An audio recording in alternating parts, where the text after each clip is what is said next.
Assalamualaikum warahmatullahi wabarakatuh. Kami dari kelompok 4 akan mempraktikumkan mengenai listrik statis sederhana. Anggota kelompok kami terdiri dari Latifah Husna Amani, Nadia S, Fitriani Mustaqimah, dan M. Bayu Aji. Tujuan dari praktikum ini yaitu 1. Menganalisis terjadinya gejala listrik statis pada percobaan listrik statis sederhana. 2. Menganalisis terjadinya gejala listrik statis dalam kehidupan sehari-hari. Alat dan bahan yang digunakan dalam praktikum ini yaitu kapas, balon, kain wol, penggaris, kertas, sedotan, tisu, rambut, baju, gelas, tusukan gigi, dan kain. Langkah yang pertama yaitu balon digosokkan searah ke benang wol. Ketika balon digosokkan pada benang, elektron dari benang wol akan berpindah ke balon. Akibatnya, balon menjadi bermuatan negatif, sedangkan benang wol bermuatan positif.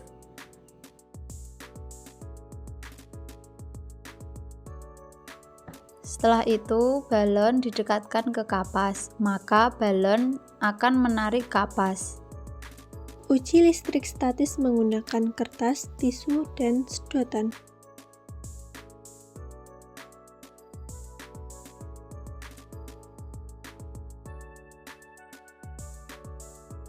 Langkah percobaan: letakkan kertas yang sudah dilipat di atas tusuk gigi, kemudian gosok sedotan menggunakan tisu selama beberapa saat.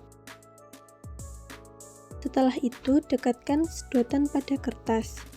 Amati gerakan yang terjadi. Terlihat kertas bergerak mengikuti atau menuju sedotan.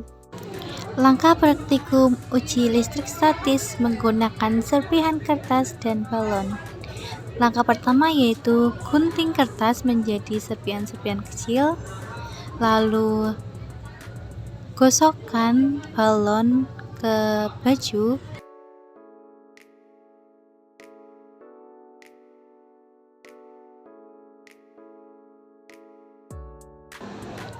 Kemudian dekatkanlah balon yang telah digosok ke serpihan-serpihan kertas. Kemudian amati perubahan yang terjadi, di mana balon akan dapat menarik serpihan-serpihan kertas. Potonglah kertas menjadi bagian yang lebih kecil.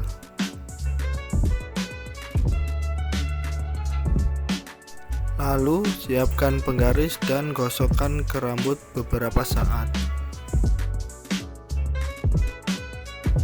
Setelah itu, dekatkan penggaris ke potongan kertas hingga keduanya saling tarik-menarik. Hasil dan pembahasan.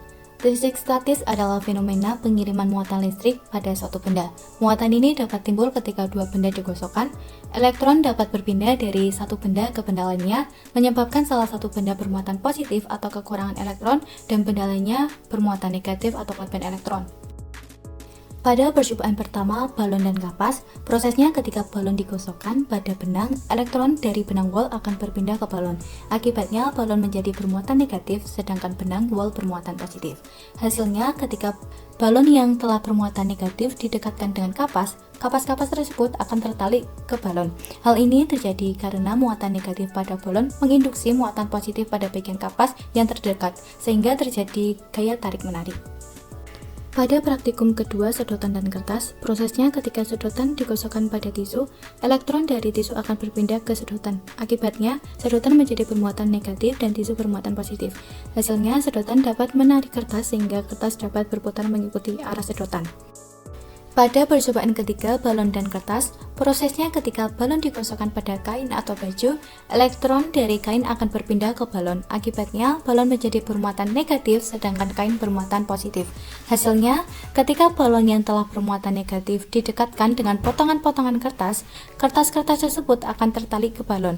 Hal ini terjadi karena ada muatan negatif pada balon menginduksi muatan positif pada bagian kertas yang terdekat, sehingga terjadi tarik-menarik. Kemudian pada percobaan yang terakhir, penggaris dan kertas, prosesnya ketika penggaris plastik digosokkan pada rambut, elektron dari rambut akan berpindah ke penggaris, akibatnya penggaris menjadi bermuatan negatif sedangkan rambut bermuatan positif. Hasilnya, ketika penggaris yang telah bermuatan negatif didekatkan dengan potongan-potongan kertas, kertas-kertas tersebut akan tertarik ke penggaris. Hal ini terjadi karena muatan negatif pada penggaris menginduksi muatan positif pada bagian kertas yang terdekat, sehingga kertas akan tertarik ke arah penggaris. Mengapa hal itu terjadi? Hal ini terjadi dikarenakan dua hal. Yang pertama, induksi muatan. Ketika benda berdeta didekatkan pada benda netral, muatan pada benda netral akan terpisah. Muatan yang sejenis dengan muatan yang bermuatan akan saling tolak-menolak, sedangkan muatan yang sejenis dengan muatan yang berlawanan akan saling tarik-menarik. Inilah yang menyebabkan kertas dapat tertarik ke arah balon, sedotan, dan penggaris. Yang kedua yaitu disebabkan adanya gaya Coulomb, di mana adanya gaya tarik-menarik dan tolak-menolak antara dua muatan listrik. Gaya ini semakin besar jika muatan kedua benda semakin besar dan jarak antara keduanya semakin kecil. Cara membuat listrik statis.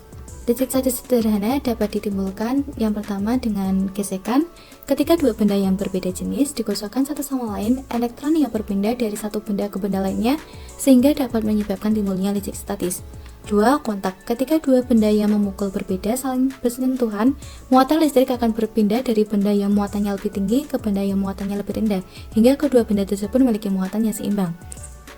3. Induksi, yaitu mendekatkan benda bermuatan ke benda netral tanpa menyentuhnya akan menyebabkan distribusi muatan pada benda netral berubah.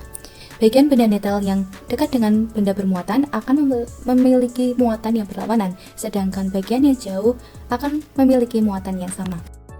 Contoh listrik statis dalam kehidupan sehari-hari. 1. Petir. Petir adalah salah satu contoh listrik statis terbesar.